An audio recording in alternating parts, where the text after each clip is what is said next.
Wan Nur Ain binti Mun Asri.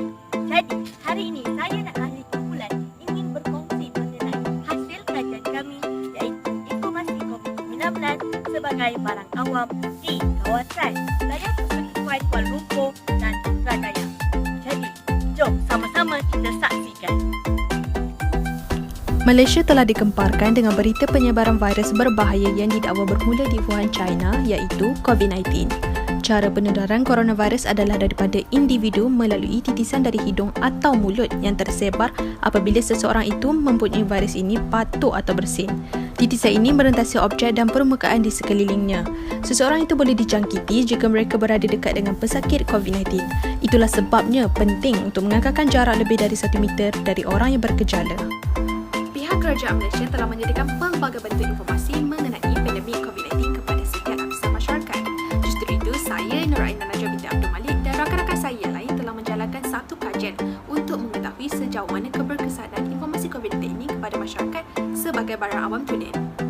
Seperti yang kita tahu, barang awam tunai ini merupakan barang yang boleh digunakan dengan jumlah yang sama oleh setiap individu. Barang awam tunai ini boleh digunakan secara beramai-ramai dan memberikan faedah yang serentak kepada orang ramai.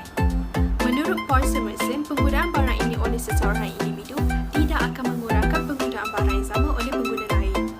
Tambahan lagi, barang ini mempunyai ciri penggunaan bersama dan tidak bersaing dalam penggunaan beberapa individu lain.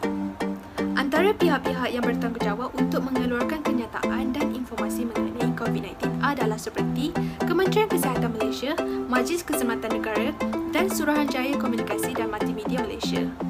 Banyak platform yang digunakan oleh pihak-pihak tersebut untuk menyebarkan maklumat COVID-19 dari semasa ke semasa. Antaranya seperti laman sesama rasmi, khidmat pesanan ringkas, Facebook, Instagram, WhatsApp dan Telegram. Oleh itu, melalui informasi-informasi yang diperolehi ini akan dapat membantu orang ramai untuk lebih berwaspada dan mengetahui keadaan semasa COVID-19. Bagi mencapai objektif kajian ini, kami telah merangka beberapa soalan iaitu yang pertama, apakah saluran maklumat yang biasa digunakan oleh penduduk di daerah yang kami kaji? Yang kedua, apakah jenis maklumat dan bentuk maklumat yang cenderung digunakan oleh penduduk? Yang ketiga, bagaimana reaksi dan tindakan penduduk di kawasan Kuala Lumpur dan Putrajaya terhadap maklumat palsu? Dan akhir sekali, apakah kesan penyebaran maklumat COVID-19 oleh KKM, SKMM, MKN terhadap gelagat penduduk di wilayah Persekutuan Kuala Lumpur dan Putrajaya? Kajian kami ini tertumpu kepada 60 orang responden yang terdiri daripada lelaki dan wanita yang berusia 40 tahun ke atas dan juga 40 tahun ke bawah. Golongan yang kami pilih adalah yang menetap di wilayah Persekutuan Kuala Lumpur dan juga Putrajaya. Borang soal sidik melalui Google Form telah kami agihkan kepada responden yang difokuskan. Borang soal sidik tersebut mempunyai 6 bahagian meliputi alamat rumah tempat tinggal, demografi responden, pemilikan peranti dan literasi digital, saluran maklumat, jenis benda dan bentuk maklumat dan analisis deskriptif telah dibuat melalui hasil data yang diperolehi daripada soal sidik. Kami melakukan analisis deskriptif melalui perisian SPSS yang memberikan gambaran kepada persepsi orang ramai mengenai maklumat COVID-19 sebagai barang awam. Kami telah menjalankan kajian untuk melihat respon masyarakat terhadap keberkesanan informasi COVID-19 sebagai barang awam. Beberapa persoalan telah kami manifestasikan untuk dikupas, dianalisis dan dibincangkan bersama untuk menguji kesahihan dan objektif kajian. Beberapa indikator juga telah kami ambil kira untuk melihat korelasinya terhadap perkaitan objektif, jantina, umur atau taraf pendidikan. Mari kita lihat. Apakah saluran maklumat yang biasa digunakan oleh penduduk di daerah wilayah Persekutuan dan Putrajaya? Berikut merupakan persoalan yang bakal saya jawab. Menurut OECD 2013, laman sosial seperti Facebook, Instagram, Twitter dan sebagainya merupakan alat berkomunikasi, menyebarkan maklumat, video, gambar dan sebagainya tanpa mengira masa dan tempat. Berdasarkan kajian yang kami lakukan mengikut peringkat umur, aplikasi Facebook memperlihatkan kadar penggunaan yang tinggi hampir di setiap lapisan masyarakat. Namun tidak bagi golongan yang berumur 11 hingga 19 tahun. Rata-rata mereka tidak menjadikan Facebook sebagai wadah menerima informasi berkaitan dengan COVID-19. Barangkali golongan ini tidak aktif dalam penggunaan Facebook. Namun berbeza pula dengan aplikasi Twitter. Aplikasi Twitter menyaksikan golongan belia selaku pemonopoli utama yang menerima saluran COVID-19. Manakala golongan dewasa dan juga golongan warga emas tidak meletakkan aplikasi Twitter sebagai aplikasi yang untuk menerima saluran COVID-19. Buktinya, untuk golongan yang berumur 51 hingga 60, hanya seorang sahaja yang menggunakan Twitter untuk menerima maklumat COVID-19. Barangkali golongan dewasa dan juga warga emas tidak menjadikan Twitter sebagai aplikasi kegemaran mereka dan mereka mungkin tidak mempunyai akaun Twitter. Hasilnya, Twitter adalah aplikasi yang menerima min paling rendah dalam kajian kami, iaitu 2.37. Akhir sekali, untuk kajian menggunakan umur sebagai indikator, seperti yang kita jangkakan, WhatsApp menjadi pilihan hampir di semua lapisan masyarakat. Hal ini dibuktikan melalui perolehan min tertinggi, iaitu 3.26. Sebanyak 87.7% daripada responden memilih kerap menggunakan aplikasi WhatsApp sebagai medium untuk menerima maklumat COVID-19. Barangkali kerana ciri-ciri WhatsApp yang fleksibel dan pantas menjadikan rata-rata responden gemar menggunakan aplikasi ini. Seterusnya, kita akan masih menggunakan soalan yang sama, tapi kita akan kaitkan dengan indikator daerah. Kali ini menyaksikan daerah Petaling Jaya, Hulu Langat, Gombak dan juga Kelang masing-masing mencatatkan 100% kerap menggunakan WhatsApp sebagai saluran menerima maklumat COVID-19. Adapun wilayah Persekutuan juga mencatatkan peratusan yang tinggi, iaitu 85.5% bersetuju menggunakan WhatsApp untuk menerima informasi berkaitan dengan COVID-19. Sudah pasti WhatsApp group di setiap tempat aktif dalam menyebarkan maklumat ini menyumbang kepada dapatan yang kami perolehi. Menarik bukan? Sebelum meneruskan analisis kajian kali ini, suka saya ingatkan bahawa kami masih menggunakan umur sebagai salah satu indikator untuk menjawab persoalan. Dan persoalan kali ini berbunyi, apakah jenis dan bentuk maklumat yang digunakan oleh penduduk di wilayah Persekutuan Kuala Lumpur dan Putrajaya? Maklumat melalui bentuk perkataan. Secara adatnya, perkataan permulaan membaca adalah pada seawal usia 5 tahun. Justru itu, golongan yang kami kaji ini adalah golongan yang sudah pandai membaca. Jadi kita lihat apa kata mereka. Data yang kami perolehi menunjukkan majoriti responden dari semua peringkat umur kecuali kelompok umur 31 hingga 40 tahun bersetuju maklumat COVID-19 disebarkan oleh MKN, SKMM dan KKM dalam bentuk perkataan sesuai pada semua peringkat umur. Mengapa saya mengatakan bahawa peringkat umur 31 hingga 40 tahun terkecuali? Hal ini kerana statistik dari kumpulan ini menunjukkan lebih 50% dari mereka tidak bersetuju bahawa maklumat melalui dalam bentuk perkataan sesuai untuk semua peringkat umur. Namun secara keseluruhannya 86.3% responden bersetuju bahawa maklumat dari agensi berwajib ini sesuai digunakan melalui bentuk perkataan. Berdasarkan soal sidik yang kami jalankan berkaitan maklumat COVID-19 melalui MKN, KKM dan SKMM dalam bentuk infografi, hanya 41% ataupun 3 orang sahaja responden yang tidak bersetuju bahawa maklumat melalui infografi lebih mudah difahami. Dan pecahan kecil ini datang daripada golongan lingkungan umur 11 tahun hingga 19 tahun. Adapun 70 lagi responden sebulat suara menegaskan bahawa maklumat COVID-19 melalui infografi lebih mudah difahami. Seperti umum sedia maklum, infografi adalah satu seni ringkasan yang menjadikan maklumat lebih padat dan senang ditafsir oleh kebanyakan orang.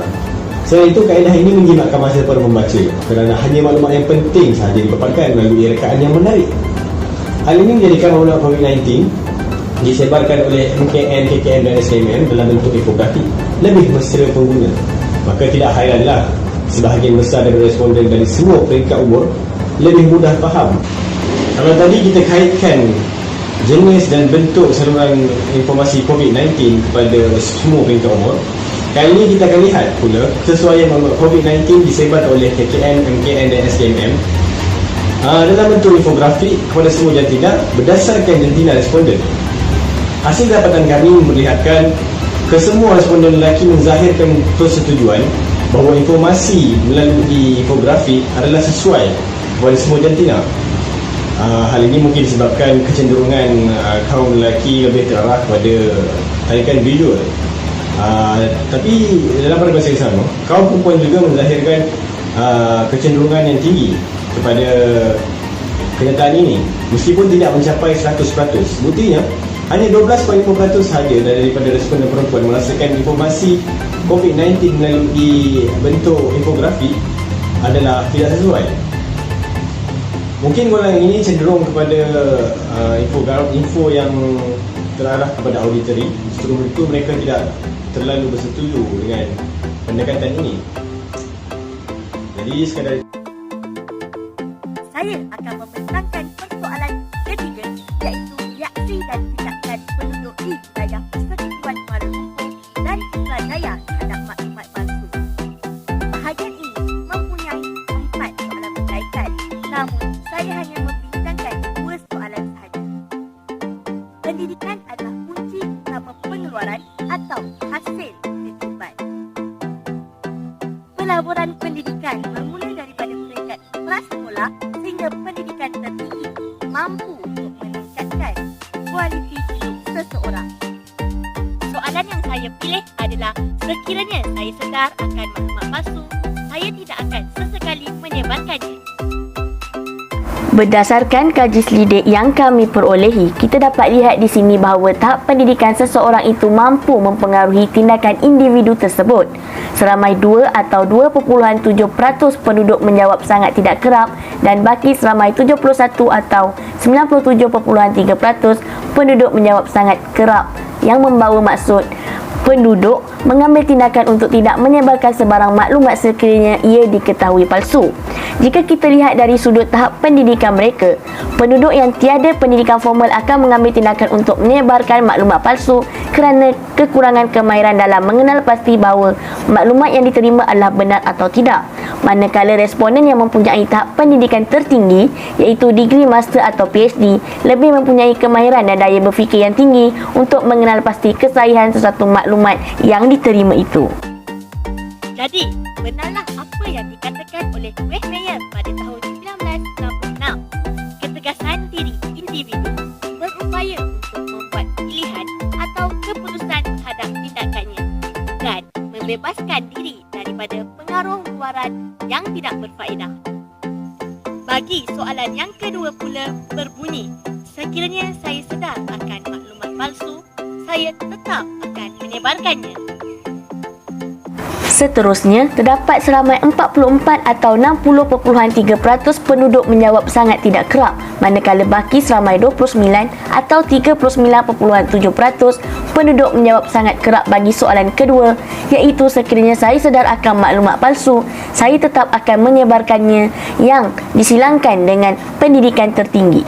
Berdasarkan kaji selidik yang kami perolehi, tiada pendidikan formal dan UPSR menjawab sangat tidak kerap. Perkara ini disebabkan oleh mungkin penduduk tidak mempunyai hujah untuk dibincangkan atau dipersoalkan jika mereka mengetahui maklumat tersebut adalah palsu. Namun begitu, berbeza pula dengan responden yang mempunyai tahap pendidikan PMR sehingga degree master dan PhD, yang sesetengah mereka menjawab sangat kerap dan sangat tidak kerap. Penerimaan seseorang individu terhadap maklumat palsu adalah berbeza-beza. Ada yang merasakan maklumat tersebut mungkin menjadi spekulasi yang bakal terjadi dalam masa terdekat berhubung dengan COVID-19. Kekerapan bagi persoalan ketiga ini menunjukkan bahawa peratus kekerapan tertinggi adalah bagi soalan pertama, dengan kekerapan sebanyak 70.3% mengatakan sangat setuju untuk soalan tersebut, manakala 0% untuk sangat tidak setuju. Perkara ini sekaligus menjadikan min untuk soalan 1 adalah 3.68 dan merupakan min tertinggi. Seterusnya, min terendah adalah 2.08 bagi soalan kedua dengan 51.4% menjawab sangat tidak setuju, manakala 8.1% menjawab tidak setuju. Analisis Analisis kajian yang seterusnya iaitu bagi menjawab persoalan keempat, iaitu apakah kesan penyebaran maklumat COVID-19 oleh KKM, MKN dan SKMM terhadap gelagat penduduk di daerah wilayah Persekutuan Kuala Lumpur dan Putrajaya. Hasil kajian daripada analisis yang telah kami buat, analisis kajian yang pertama, kumpulan kami telah memilih hubungan antara demografi jantina responden dengan pernyataan penyebaran informasi terkini mengenai COVID-19 secara siaran langsung lebih mudah dan cepat untuk difahami. Graf bar ini menunjukkan hubungan di antara jantina dan pernyataan bagi penyebaran informasi terkini mengenai COVID-19 secara siaran langsung lebih mudah untuk dan cepat difahami. Terdapat sokongan majoriti terhadap pernyataan itu, iaitu seramai 32 orang responden lelaki bersamaan 97% dan 39 orang responden perempuan bersamaan 97.5% menyatakan sangat kerap terhadap pernyataan bahawa penyebaran informasi terkini mengenai COVID-19 secara siaran langsung lebih mudah dan cepat untuk difahami. Hal ini adalah kerana sewaktu situasi pandemik COVID-19 ini, ramai orang ingin mengetahui tentang keadaan semasa dengan cepat. Maka, sebarang informasi yang diberikan secara siaran langsung akan dapat menarik perhatian dan difahami oleh ramai, terutamanya informasi yang dikeluarkan oleh pihak rasmi kerajaan seperti Kementerian Kesihatan Malaysia, Majlis Keselamatan Negara dan Suruhanjaya Komunikasi dan Multimedia Malaysia. Seterusnya, bagi analisis kajian yang ketiga, iaitu kumpulan kami telah memilih hubungan antara umur responden dengan pernyataan bahawa penyebaran informasi terkini mengenai COVID-19 secara siaran langsung lebih mudah dan cepat untuk difahami. Berdasarkan graf ini, dapat dilihat bahawa majoriti responden yang terdiri daripada setiap lingkungan umur memilih untuk menjawab sangat kerap bagi pernyataan ini. Hal ini adalah dikatakan demikian kerana penyebaran maklumat yang disampaikan itu adalah dari sumber yang sahih dan boleh dipercayai. Lebih-lebih lagi, apabila berada dalam situasi pandemik seperti COVID-19 ini, orang ramai meletakkan kebergantungan mereka kepada maklumat harian COVID-19 supaya mereka dapat mengetahui perkembangan semasa di samping menjalani kehidupan normal berhari. Secara keseluruhannya, hasil kajian mendapati majoriti daripada responden dari pelbagai kategori adalah cakna terhadap wabak pandemik COVID-19 yang sedang berlaku. Melalui kajian ini juga, 5 saluran yang biasa digunakan seperti Instagram, Twitter, WhatsApp, Telegram dan Facebook memperlihatkan bahawa golongan belia umur 20 hingga 30 tahun cenderung menggunakan Instagram dan Twitter kerana rata-rata responden di kalangan umur ini lebih memilih kerap berbanding golongan dewasa dan warga emas. Namun, warga emas pula dilihat lebih gemar menggunakan WhatsApp dan Facebook sebagai saluran informasi COVID. Bagi saluran yang paling sedikit sepatutnya adalah penggunaan Telegram sebagai saluran. Natijahnya, saluran yang paling tinggi nilai purata penggunaan adalah aplikasi WhatsApp iaitu sebanyak 3.26 manakala purata penggunaan Twitter adalah yang paling rendah iaitu sebanyak 2.3. Seterusnya, hasil kajian menyaksikan majoriti penduduk menerima pakai semua bentuk saluran informasi COVID-19 bersama ada melalui perkataan, video, gambar, infografik dan siaran langsung kepada semua kategori responden. Hal ini dibuktikan oleh perolehan min melebihi 3 oleh semua soalan. Hasil kajian menyatakan penduduk wilayah Persekutuan Kuala Lumpur dan Putrajaya ada mendapat penyebaran maklumat palsu. Namun, 97.3% dari mereka mengambil tindakan bijak selari dengan pendidikan yang diterima untuk tidak menyebarkan maklumat palsu tersebut. Masyarakat di situ juga tidak memandang sebelah mata akan perihal tersebut. Sebaliknya, bersetuju bahawa masalah ini harus dikenakan tindakan tegas. Sikap bertanggungjawab dan cakna penduduk sini adalah contoh yang baik dalam menstabilkan keadaan. Kesimpulannya, semua pihak harus bekerjasama dalam memutuskan penularan wabak COVID-19 di negara kita ini. Semangat kekitaan dan disiplin yang tinggi wajar disemai dalam setiap warga Malaysia agar dapat menghentikan musibah yang melanda negara kita ini. Akhir kata daripada saya, patuhi SOP, stay safe, stay at home. #kita jaga kita.